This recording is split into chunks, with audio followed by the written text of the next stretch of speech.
Muy buenas noches, un fuerte y gran abrazo para todos. Gracias por estar allí y por permitirnos entrar en sus hogares a través de esta plataforma de Instagram. Gracias porque sabemos que nos podemos interrelacionar y conectar a través de este medio.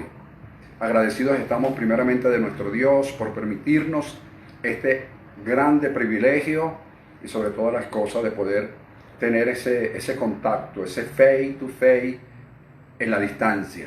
Gracias porque a través de esta plataforma usted y yo nos podemos comunicar. Recuerda que esta cita, por así llamarlo, la tenemos los miércoles a las 7:30 a través de Instagram y los domingos a las 11:30 de la mañana a través de Facebook. Y también esta grabación queda, como ustedes saben, 24 horas en historia y luego la subimos para YouTube, ATT José María, para que te puedas conectar y suscribirte y nos puedas también, en caso de no conectarte por Instagram, puedas conectarte por YouTube y allí seguir estos estudios que estamos dando con la finalidad de llegarte, de alentarte, de motivarte y sobre todas las cosas de que la palabra de nuestro Dios corra y sea glorificada más allá de lo que nosotros mismos podemos entender, nosotros mismos podemos creer. Así que estamos listos para comenzar el estudio de hoy, un estudio que lo vamos a llamar, vamos a darle el nombre de factores que determinan una vida de victoria. Factores que determinan una vida de victoria. O también lo podríamos llamar factores que determinan una vida de éxito. Pero sin embargo, la llamo victoria porque es una palabra un poco más corriente, porque cuando hablamos de éxito, la mente se nos va a cosas por allá arriba. El éxito es un hombre que tiene mucho dinero, tiene varios carros, tiene varias casas. Es decir, es una personalidad. Es una persona por allá bien elevada, pero el éxito simple y llanamente es que tú logres alcanzar lo que te propones hacer. Te propones hacer algo, sea cual sea, ese es tu éxito. Y acuérdate siempre y recuerda que la excelencia es hacer lo mejor con lo que tenemos a la mano. Hacer lo mejor con lo que tenemos a la mano. Por ahora esto es lo que tenemos a la mano, por lo tanto esto es nuestra excelencia. Tú allá, yo aquí, esa es nuestra excelencia. Así que vamos a dividir este tema en dos partes. En la primera parte te voy a dar unas referencias bíblicas y algunas recomendaciones para que tú lo leas en casa, para que compruebes y confirmes lo que estamos hablando. Y la otra parte te voy a hablar de esos factores, 3 o 4 o máximo 5 factores de los muchos, pero de los muchos que hay, pero que yo consideré que estos podrían ser lo más básicos, lo más fundamentales para tener esa vida de victoria. Así que factores que determinan una vida de victoria, una vida de éxito, una vida de triunfos. Muy a pesar de las dificultades que podamos tener, siempre vamos a tener éxito, que siempre que sigamos estos consejos y estos principios, estas premisas que Dios nos brinda a través de su palabra. Bien, las primeras recomendaciones que te doy es Miqueas capítulo 7 y en el libro de los Salmos el 112. Miqueas capítulo 7 y el Salmo 112. Esas son las dos recomendaciones para que tú complementes en lectura lo que vamos a estar conversando hoy. Por supuesto que voy a dar otros textos que nos van a ayudar, nos van a permitir a entender un poco más el tema. Bien, en ese capítulo 7 del libro de el profeta Miqueas vamos a encontrar varias cosas bien interesantes. Por ejemplo, en el tiempo de Miqueas, hubo también problemas parecidos que tienen mucha similitud. Yo diría que un 90% de lo que hoy está pasando en el mundo estaba allí reflejado en ese libro de Miqueas, en el capítulo 7. En ese capítulo 7, los primeros versículos nos hablan de la problemática política, social, económica, escasez que había en esa época, incertidumbre, inseguridad, enfrentamiento entre grupos armados. Cuando tú lees empiezas a leer ese capítulo enseguida, con un poquito de poner la lupa, te vas a dar cuenta que en Venezuela y en el mundo están sucediendo cosas muy similares, pero muy similares, que te van a ayudar a entender qué fue lo que hizo Miqueas y qué podemos hacer nosotros hoy. Por ejemplo, Miqueas habló de varias cosas importantes, mejor dicho, en la situación en la que se encontraba, él empezó diciendo: pero yo al Señor miraré, pero yo al Señor miraré. Entonces, ¿qué quería decir Miqueas con eso? Miqueas sabía que estaba viviendo y confrontando una situación sumamente difícil desde todos los puntos de vista. Pero él, sin embargo, dijo: no estoy negando esta situación, no la puedo dejar de ver, no la puedo dejar de sentir, no puedo dejar de sentirme afectado por esta situación, pero mi mirada, mi visión debe estar puesta en Dios. Allí dice: pero yo al Señor miraré. Es decir, que en medio de la situación, él no perdió de vista nunca a aquel a quien él creía y a quien él predicaba y profetizaba, en el nombre de aquel a quien él profetizaba. Él no perdió de vista que él era el representante de un reino, que él era el embajador de un reino, que aunque él estuviese en la tierra y en la tierra estuviesen ocurriendo todas las cosas que él mismo las decía, las veía, era vivencial en la vida de él, él no perdía de vista a su Dios, él no perdía de vista lo que él estaba enfrentando, pero tampoco se dejaba influenciar por ella, sino que él expresó firmemente: yo al Señor miraré. Y luego sigue diciendo, más allá de al Señor miraré, dice: y en él solo esperaré. El Dios mío me oirá. Fíjate las tres expresiones. Al Señor miraré, en él solo esperaré, y el Señor mío me oirá. Y sigue diciendo: aunque viva en tinieblas, aunque esté en tinieblas, el Señor es mi luz. Aunque viva en injusticia, el Señor es mi justicia. Aunque me caiga, el Señor me levantará. Aunque viva en dificultades, el Señor me fortalecerá. Es decir, indistintamente de cómo fuera la situación, él tenía como profeta de Dios, él tenía una palabra para enfrentar la situación la cual estaba viviendo. Porque él sabía que él era el representante de un reino.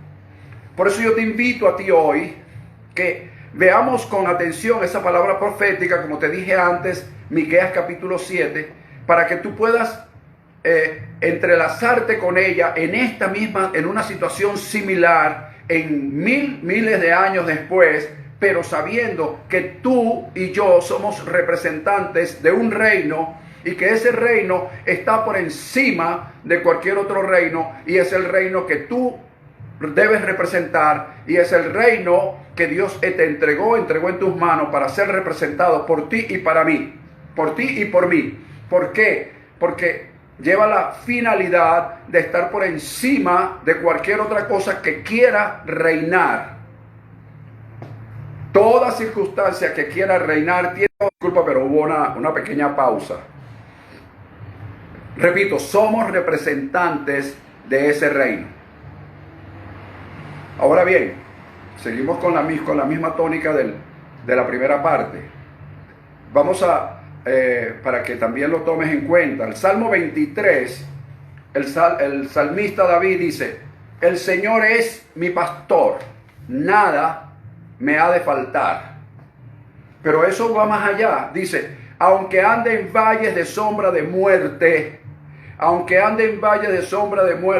no temeré mal alguno, porque tú estarás conmigo. Fíjate bien, tu presencia está conmigo, tu presencia está en mí. Hoy, neotestamentariamente, entendemos que es que Él está por nosotros, con nosotros y por nosotros. Pero en aquel tiempo Él decía, tu presencia está conmigo, por lo tanto no voy a temer mal alguno. Fíjate que la presencia de Dios no te garantiza no pasar por el valle de sombra de muerte. No te lo garantiza. Dios garantiza su presencia en ti, pero no impide que tú pases por el valle de sombra de muerte. Lo que impide es que te quedes en el valle. Eso sí lo puede impedir. O sea, lo que te puede vencer es el temor, pero el temor se disipa cuando tú sabes que su presencia está contigo.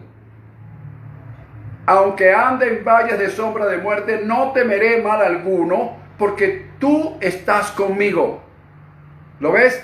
Es la presencia la que te garantiza el que no puedas tener temor y puedas pasar el valle de sombra de muerte. Pero el valle de sombra de muerte, mi querido hermano, mi querido amigo, está en tu camino.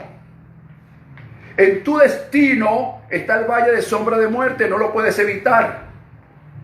Lo que sí puedes evitar es que tengas temor de ello y eso te vaya a representar una situación y tú te quedes en ese valle. Por otra parte, bien interesante, Moisés le dice a Dios, si tu presencia, en una oportunidad, si tu presencia no va conmigo, no me saques de aquí. Si tu presencia no va conmigo. Fíjate que él no le estaba diciendo, quiero que me quites de en medio las fieras, quiero que me quites las serpientes, quiero que en el desierto no me pase absolutamente nada. Él no estaba pidiendo eso. Él lo único que le pidió a Dios fue su presencia. Porque la presencia de Dios era lo que podía garantizarle a él superar la situación, como de hecho sucedió durante 40 años en el desierto. Entonces Dios le contestó, mi presencia irá contigo y te daré descanso. Mi presencia irá contigo y te daré descanso.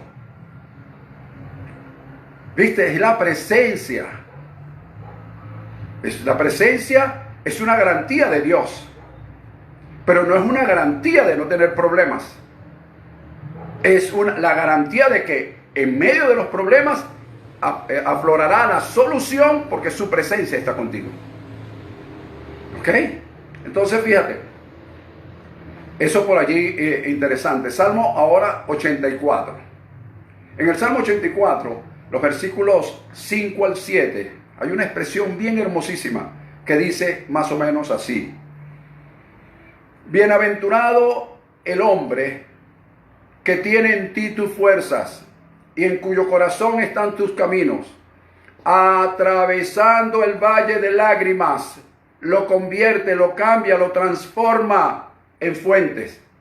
Cuando la lluvia llene los estanques, irán de poder en poder y verán a Dios actuando a su favor. Fíjate bien todo lo que dice allí. Ahora bien, la pregunta es, valle de lágrimas. Sí, en tu camino, en tu trayectoria, siempre va a haber valles de lágrimas. Así como hay valles de sombra de muerte, habrán valles de lágrimas. Pero como tú eres bienaventurado porque la presencia de Dios está en ti, entonces con esa convicción tú puedes transformar el valle de lágrimas en fuentes. ¿En una fuente cómo, pastor? Bueno, las lágrimas o la tristeza, convertirlas en alegría. La escasez en abundancia, la pobreza en riqueza, la enfermedad en salud. El desaliento en aliento. Hay cómo transformarlo. Sí, la presencia de Dios en ti, en ese valle de lágrimas, te garantiza superar la situación. El valle de lágrimas está en tu camino. Yo no sé si es una buena o una mala noticia. El valle de lágrimas está en tu camino. El valle de sombra de muerte está en tu camino. Pero puedes decir, como dijo Moisés, si tu presencia no va conmigo, no me saques de aquí. ¿Ok? Pero eso está allí. Pero la presencia de Dios, que es su garantía, es lo que te va a hacer superar el valle de lágrimas y es más, convertirlo en fuente. Eso es lo que está establecido para ti y para mí. No, hay muchísimos valles en la Biblia, pero también hay un valle que es el valle de la decisión. Es una decisión. Vamos a estar atravesando el valle de sombra de muerte, pero es una decisión mía si me quedo o avanzo. Voy a atravesar el valle de lágrimas, pero es una decisión mía en otro valle si lo supero o no lo supero. Ahí está la respuesta. La misma escritura nos da la respuesta, especialmente en situaciones similares a las que hoy estamos viviendo. Salmo 112 ahora, que ya también te lo garanticé. En esa misma tónica de ser bienaventurado, porque tenemos en Dios nuestra fuerza y en nuestro corazón están sus caminos, en esa misma tónica dice el Salmo 112, establece: no tendrán temor de malas noticias, porque su corazón está firme, confiado en el Señor. Fíjate bien lo que dice: no tendrás temor de malas noticias, porque su corazón está firme, confiado en el Señor. Fíjate que no te dice en ninguna parte que no te vendrán las malas noticias. No te dice, no vendrán malas noticias, como yo lo veo y lo oigo cada rato con pastores y ministros que cuando reciben le dicen una palabra que no es, que tal y qué sé yo, enseguida dicen, cancelado y transmutado. Yo no sé de dónde salen esas palabras, pero bueno, salen. Cancelado, rechazo, reprendo, destruyo. Señor, si usted confía en la palabra, la escritura dice que no tendrás temor de malas noticias. No te dice en ninguna parte que no te vendrán malas noticias. Tengo una mala noticia para ti. Las malas noticias vendrán. Pero tú, confiado en el Señor, tu corazón está firme en el Señor, no tendrás temor de ellas. Es decir, lo que ella, con la finalidad con que ellas vienen, que es atemorizarte, aterrorizarte, no harán efecto en ti.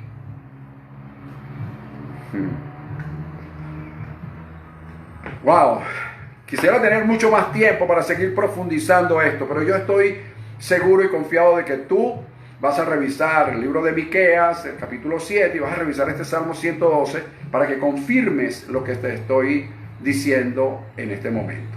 Bien, hasta aquí esta primera parte. Entonces en esta primera parte te he hecho referencia del capítulo 7 de Miqueas, te hice referencia del capítulo 23 de los Salmos, capítulo 27 que no te lo nombré, pero dice, el Señor es mi luz y mi salvación, ¿de quién temeré? El Señor es la fortaleza de mi vida, ¿de quién he de atemorizarme? Cuando se juntaron contra mí los malignos y todo lo demás, yo estaba tranquilo y calmado en ti. En fin, todas esas palabras son de aliento. El Salmo 84, convertir el valle de lágrimas en fuente. El valle de sombra de muerte del capítulo 23, no tendré temor porque tu presencia estará conmigo.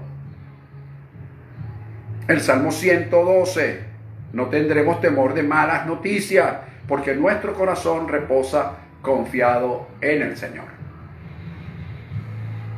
Ahora bien, vamos a notar de tantos factores que determinan una vida de victoria, vamos a extraer unos cuantos. Tal vez en otra oportunidad hablaremos de 2 o 3 más, de 5, de 4, pero hoy vamos a hablar de unos cuantos que nos hagan reflexionar. Uno de ellos es el siguiente: es creer, saber y creer. Yo digo entender y creer. ¿Por qué digo esto? Porque hay personas que creen, pero que no logran entender. Y hay personas que entienden, pero no creen. Entonces yo las combino las dos y digo, bueno, mira, tienes que creer y tienes que entender. ¿Por qué tengo que creer y por qué tengo que entender? Porque tengo que creer y tengo que entender porque por allá el capítulo 13 de Mateo, versículo 19, dice que el que oyó la palabra y no la entendió. Entonces, eso significa que el entendimiento tiene que acompañar, oído, el entendimiento tiene que acompañar lo que yo creo. Y si entiendo algo, luego debe acompañar el entendimiento, debe ser acompañado por el creer. Es decir, que ambas deben hacer una simbiosis y estar unidas para poder avanzar y para que esto sea un factor que determine una vida de éxito, una vida de victoria, una vida para alcanzar nuestras metas, nuestros logros y seguir avanzando. Entonces, el primero es entender y creer, o viceversa, creer y entender. ¿Qué debo entender y qué debo creer? Bueno, debes entender y debes creer que eres un hombre escogido, que eres un hombre bendecido, escogido, elegido por Dios, predestinado, oído con esto, predestinado para ser hecho conforme a la imagen del Hijo de Dios, para que Él sea el primogénito entre muchos hermanos. Imagínate el privilegio de haber sido bendecido, escogido, elegido, conocido y ser predestinado para ser hecho hijo conforme a la semejanza del Hijo de Dios. Eso es un gran privilegio. Entonces, cuando yo creo, cuando yo entiendo, cuando eso está claro y definido en mí, indudablemente que voy a tener una vida de éxito, una vida de victoria en Cristo. Mi vida en Cristo será una vida de victoria. Y no como cuando tú saludas a algunos hermanos, ¿qué tal? ¿Cómo estás? Y ellos te dicen, aquí hermano, en victoria, golpe y golpe. Ay, ya estoy apolismado. Y te dicen cualquier cantidad de palabras en una lucha. Viven todo el tiempo en lucha. Otros viven conquistando. Y hay una serie de palabras que no son verdades. Escúchame, no son verdades. Son palabras tradicionales que las venimos arrastrando de nuestros antepasados, de nuestros antiguos maestros. Nuestros antiguos maestros estuvieron muy bien, dieron lo que podían dar, pero es tu responsabilidad de aquí en adelante en investigar, en actualizarte, en estudiar la palabra, en discernir a través del Espíritu qué es lo que Dios quiere para tu vida hoy. No es responsabilidad de tus maestros. Es como las personas que siempre le echan la culpa. ¿Y por qué tú vives así? Ah, bueno, es que mi papá me abandonó cuando yo estaba chiquito. No, ya tu papá. Mira, la responsabilidad de nuestros padres es darnos la vida. Ya nos las dio. Y una vez que tú comienzas a caminar y a tener sentido de la vida y conciencia de la vida, ya es tu responsabilidad. Es tu responsabilidad responder por ti mismo, no echarle la culpa a ellos, igual que ahora le estamos echando la culpa a todo lo que pasó atrás. No, es mi responsabilidad de aquí en adelante.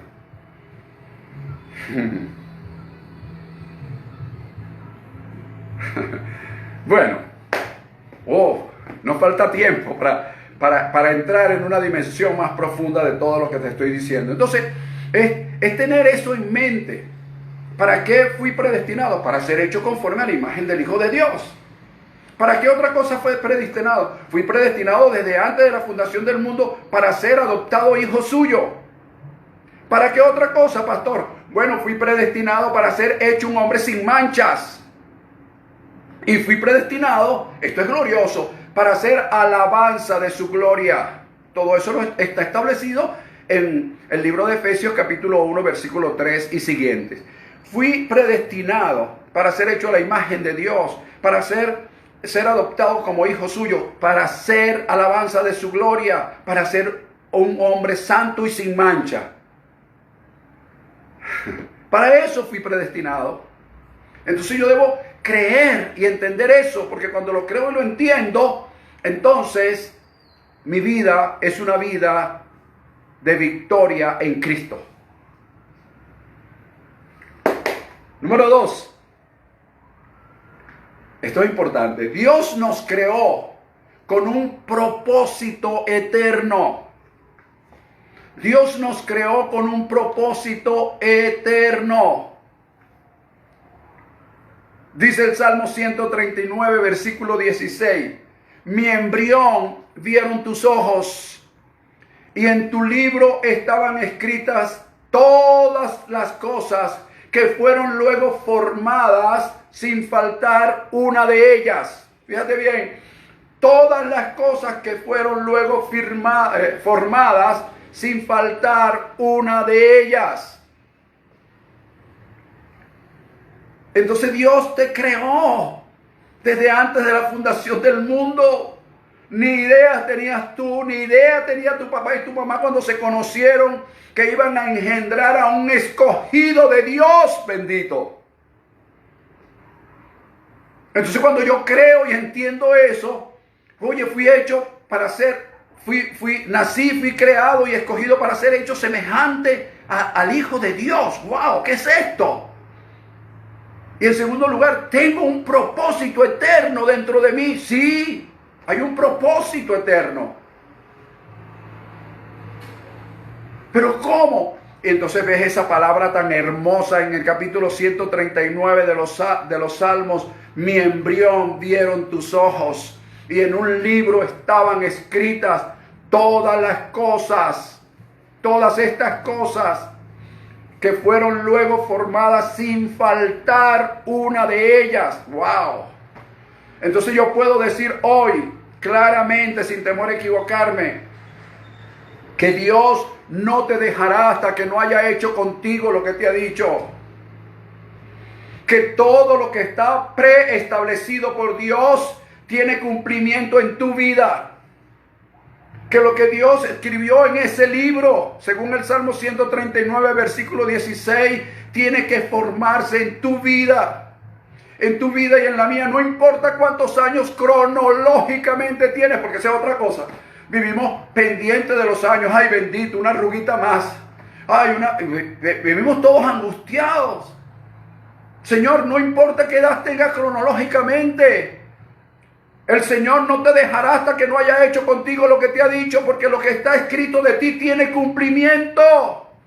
Esas cosas son las que van a determinar una vida de éxito, una vida de victoria o una vida de fracaso. Vivir de fracaso en fracaso, sin tener metas, sin tener proyectos, sin tener sueños, sin tener una iniciativa diaria, una razón por qué levantarme, por qué respirar, por qué avanzar.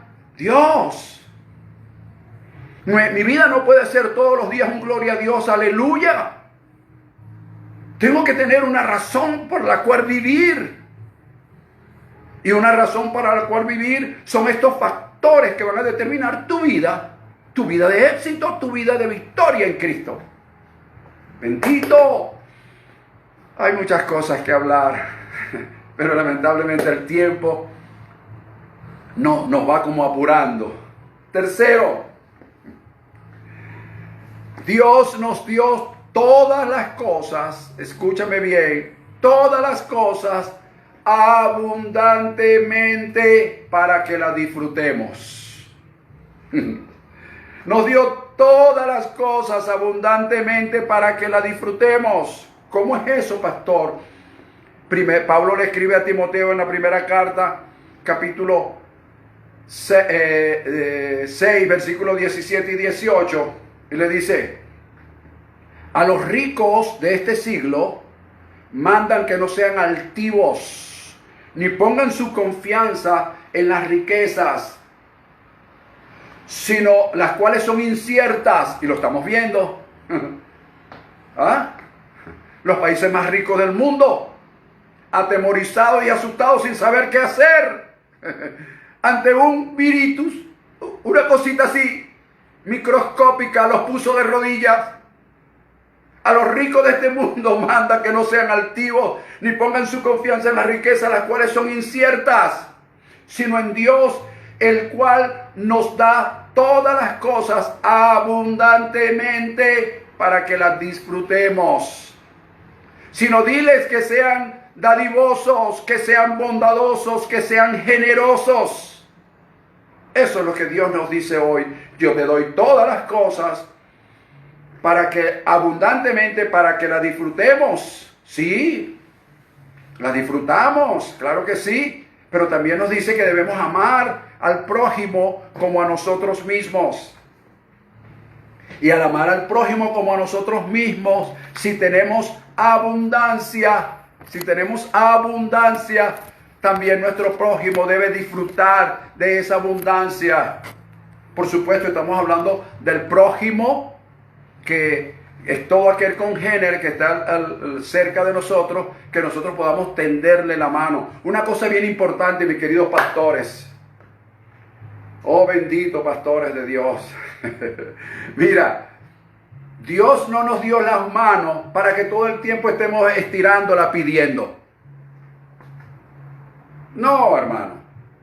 Dios nos dio para que extendamos las manos y comencemos a dar. Si nosotros somos capaces de aprender a dar, entonces la sobreabundancia de Dios se manifestará siempre en nuestras vidas. Y el aceite ni la harina faltará nunca en tu mesa cuando tú eres dadivoso, generoso, bondadoso y no altivo. Que todo el tiempo estás con las manos estiradas, pero para que te den. Y no con las manos estiradas para dar. Somos una respuesta para el mundo, mis queridos hermanos. Número 4. Número 4 es que Dios nos dio el evangelio, óigase bien, nos dio el evangelio para restaurar. Porque la palabra evangelio quiere decir buenas nuevas. Jesús fue el ejemplo. Cuando Jesús dijo, el Espíritu del Señor está sobre mí, porque me ha ungido y me ha enviado para darle buenas nuevas a los pobres. ¿Cuál sería una buena nueva para los pobres? ¿Cuál sería una buena nueva? ¿Que le va a venir unas caraoticas y un arrocito? No, eso no sería una buena nueva. Eso sería condenarlos a la pobreza. La buena nueva sería, mira, aquí te traigo unos fundamentos, unos factores que van a determinar una vida de éxito en tu vida, una vida de victoria. Es enseñarles, es guiarles, es mostrarles que el evangelio no es un evangelio pedigüeño, es un evangelio de dar. Más bienaventurado es dar que recibir. Dios mío, cómo se nos han olvidado esos factores tan sencillos.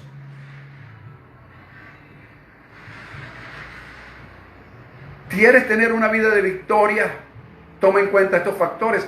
Mire, son cientos de factores, pero yo solamente te estoy hablando, hasta ahora te he hablado de 3, este es el 4. Dios nos entregó el evangelio, las buenas nuevas para restaurar. ¿Restaurar qué? Restaurar al pobre, a enseñarle a cómo vivir en riquezas. Eso también es transformar el valle de lágrimas de ese pobre en un valle, en una fuente. Pero si yo lo que hago es darle y no le enseño, porque está bien, dame la primera vez. Yo voy a poner una anécdota aquí, me disculpas, pero me vino a la mente a alguien a quien aprecié muchísimo y todavía lo recuerdo con mucho cariño, que fue mi suegro. Un hombre que murió a los 94 años aproximadamente. Ese señor perdió una pierna cuando tenía 17 años. 17 años. En un accidente automovilístico. Perdió una pierna. En ese tiempo no es como ahora, que hay muchos adelantos. No, él perdió su pierna. Y lo metieron en un cuarto. El pobrecito Antonio, y ahí le llevaban la comida, y el pobrecito Antonio, un día ese joven se levantó, se salió por la ventana y se fue con una muleta. ¿Sabe cuál era la muleta? Un palo de escoba, y con su palo de escoba y sin una pierna, se vino de las afueras de Coro, bien lejos, para Caracas, y en Caracas comenzó a buscar trabajo, y recuerdo una anécdota que él me contó, que llegó a un taller de latonería y pintura, pidiendo trabajo, y le dijeron, oye, no te podemos dar trabajo porque de verdad tú eres una persona inválida prácticamente. ¿Qué trabajo te podemos dar? Lo que sí te puedo dar es un plato de comida. Y el hombre se acomodó y le dijo, ¿sabes qué? Si tú me das un plato de comida, yo me la como y sacio mi hambre presente. Pero mañana voy a volver a tener hambre. ¿Qué voy a hacer? Voy a venir a tocar la puerta de tu taller para que tú me des comida. Yo no estoy mendigando. Yo estoy buscando trabajo para poder comer hoy y poder comer mañana. Señores, un joven de 17 años en una ciudad sin conocer a nadie, que tenía como muleta un palo de escoba, se enfrentó a su situación sin mendigar, sino creyendo en quién era él en aquella época. Y el dueño del taller le dijo, quédate trabajando. Personas como tú la necesitamos. Pues personas como esa necesitamos hoy, que podamos entender lo que Dios quiere hacer con nosotros. Que no mendiguemos, sino que seamos capaces de decir, yo no quiero que me estés dando. Yo quiero que tú, que entiendas que yo tengo para dar. Si no tengo dinero para darte, tengo para darte un consejo, tengo para darte una orientación, tengo para guiarte, tengo para hablarte de mi experiencia, pero no estamos mendigando, señores. Eso es saber quiénes somos y ese factor va a determinar tu vida de éxito, tu vida de victoria. Como número 5, y disculpa, el fracaso, mis queridos hermanos, no se mide por intentar algo y no lograrlo. El fracaso no se mide por intentar algo y no lograrlo. El fracaso se mide es por ni siquiera intentar eso que quieres lograr. Cuando tú no intentas algo, cuando tú te cierras, cuando tú te encajonas, y perdóname la expresión, entonces tú estás destinado al fracaso. Pero porque intentes algo y falles, no has fracasado. Estás buscando alternativas y esas alternativas te van a llevar. Es un factor también para alcanzar logros, para tener éxito, para tener una vida de victoria en Cristo el Señor. Entonces, toma en cuenta, lamentablemente el tiempo, toma en cuenta estos 5 factores que te he hablado. Número 1, tienes que entender y tienes que creer que eres un bendecido, escogido por Dios, predestinado por Dios para ser hecho conforme a su imagen. Porque si tú me hablas de la vida de Jesús, dice, no, pero Jesús fracasó porque murió en la cruz del Calvario. Sí, hasta ahí se queda mucha gente. Por eso es que mucha gente cree en crucifijos, pero no se dan cuenta que esa cruz quedó vacía, porque a él lo bajaron de esa cruz, lo metieron en una tumba, y de esa tumba el Espíritu Santo se encargó de resucitarlo. Él no fracasó. En el fracaso para el mundo fue el más grande éxito que tuvo la humanidad en un hombre llamado Jesús.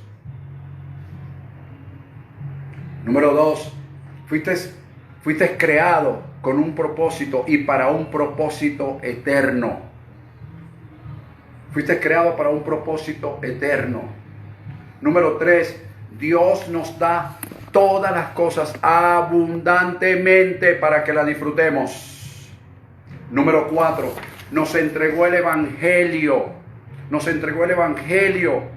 Nos entregó las buenas nuevas para restaurar. Y aquí aprovecho para hacer un paréntesis. No nos entregó el Evangelio para condenar, para mandar a la gente al infierno, para decirles que si no se arrepienten se van al infierno, a la séptima paila. Ese no es el Evangelio neotestamentario, señores. El Evangelio neotestamentario es un Evangelio de reconciliación, 2 Corintios capítulo 5. No es un Evangelio para condenar, es un Evangelio para restaurar. Nos entregó las buenas nuevas de salvación. No dice buenas nuevas de condenación. Es de reconciliación, por favor. Y por último, el fracaso no se mide porque intentes algo y falles. ¿Cuántas veces hemos intentado las cosas? Pregúntame, ¿cuántas veces lo he intentado? Pregúntame cuántas veces me he caído. Pregúntame cuántas veces he atravesado el valle de lágrimas. Pregúntame cuántas veces he atravesado el valle de sombra de muerte. Pregúntame. Pero los que me conocen saben que tengo una frase que siempre las digo y hoy te la repito a ti. ¿Cómo está? Siempre derecho y hacia adelante, con la frente en alto, con paso firme hacia donde el Espíritu de Dios me guíe. ¿Te caes? Sí, pero me levanto. Nunca te rindas. Si quieres un descanso, tómalo, pero no te rindas. Fíjate, en las luchas que tú ves, hay una cuestión que se llama tapear. Tapear es cuando ya no puedes respirar y alguien te está sometiendo en una lucha. Tú tocas el piso o le tocas a la persona y el referee rápidamente corre a tu auxilio. Y esa persona, pudiéramos decir, esa persona fracasó porque perdió una pelea. No, pero ese hombre no ha fracasado, porque los grandes campeones se han hecho después que tapean. ¿Sabes por qué? Porque tapear no es señal de rendición, es señal de coger un respiro. Es señal de renovar fuerzas. En este tiempo, señores, ¿cuántos pensarán que han fracasado por los días de improductividad que tienen? No pienses en eso, no pienses que has fracasado, que vas a fracasar. Coge un respiro, coge un segundo aire, porque cuando todo esto termine, todas las cosas que no habíamos alcanzado estarán represadas y las compuertas de esa represa se abrirán para alcanzar aquellos que quedó represado y que ahora será mucho más abundante y que lo recibiremos con una mejor conciencia, con un mayor conocimiento, con una mayor sabiduría y con una mayor experiencia. Eso nos dará mucho más madurez y saldremos corriendo, no a disfrutar algo, saldremos corriendo, ¿sabes a qué? A tener conciencia y conocimiento de que la vida hay que saberla vivir y que para tener una vida de victoria hay que conocer los factores que determinan la vida de victoria en Cristo nuestro Señor. Y todo eso está en la palabra que Él nos dio y referencialmente en lo que te acabo de decir. Bien, lamentablemente hemos llegado al final por la hora. A mí me gustaría profundizar muchísimo en estas cosas, pero a la hora, el tiempo. Así que yo quiero que recibas un fuerte abrazo. Que sigas creyendo que tú puedes. Que sigas creyendo que más allá de lo que nosotros podemos entender, de lo que podemos esperar, Dios ha de manifestarse. Y que hay una vida de éxito, una vida de victoria esperando por nosotros. Solo debemos aplicar algunos factores y eso será determinante para nosotros. Recibe un fuerte y gran abrazo. Que la paz de Dios, que sobrepasa todo entendimiento, repose en tu vida y en la vida de tu familia. Y recuerda siempre creer, confiar y esperar, sin dejar de actuar en lo que crees, en lo que confías y en lo que esperas. Un fuerte y gran abrazo. Bendecidos todos. Gracias por estar allí. Nos vemos el domingo por Facebook a las 11:30 y por YouTube. Los que no pudieron conectarse, esto estará disponible en las próximas horas, primeramente Dios. Bendecidos todos. Fuerte el abrazo. Muchísimas gracias por permitirme estar contigo en esta hora. Gracias.